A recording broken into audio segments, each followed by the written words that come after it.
दोस्तों अगली जो प्रॉपर्टी है वो क्रिस्टलाइन सॉलिड्स की, वो है एनआइसोट्रॉपी। भाई एनआइसोट्रॉपी हम लोग कहते हैं कि एक साइड में दूसरा मैनर शो करे, दूसरी साइड में दूसरा मैनर शो करे।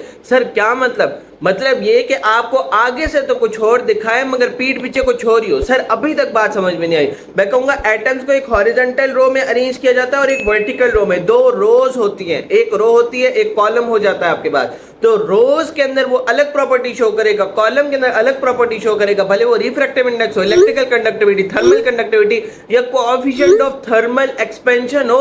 तमाम की तमाम चीजें एक डायरेक्शन में अलग तो दूसरी डायरेक्शन में अलग ही होती हैं। इसी को ही हम लोग कहते हैं एनआइसोट्रॉपी। सर समझ में नहीं आई, एक एग्जांपल तो बताएं। तो एग्जांपल के अंदर हम लोग लेकर आए आपके लिए ग्रेफाइट। भाई ग्रेफाइट के अंदर देखो हॉरिजॉन्टली ग्रेफाइट वैसे है किसका, कार्बन का बना हुआ है। कंपाउंड किसका बना हुआ है या एलिमेंट्स किसके कंबाइन हुए हैं, कार्बन के कंबाइन हुए हैं।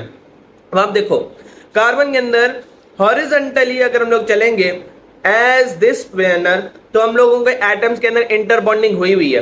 तो जो पाई इलेक्ट्रॉन है वो मूव करके करंट जनरेट करा सकते हैं। लेकिन अगर आप वर्टिकली देखो तो बीच में अच्छा खासा गैप आ रहा है और उस गैप को हम लोग कवर नहीं कर सकते और उस गैप की वजह से वहां पर इलेक्ट्रिकल कंडक्टिविटी ऑलमोस्ट जीरो होती है।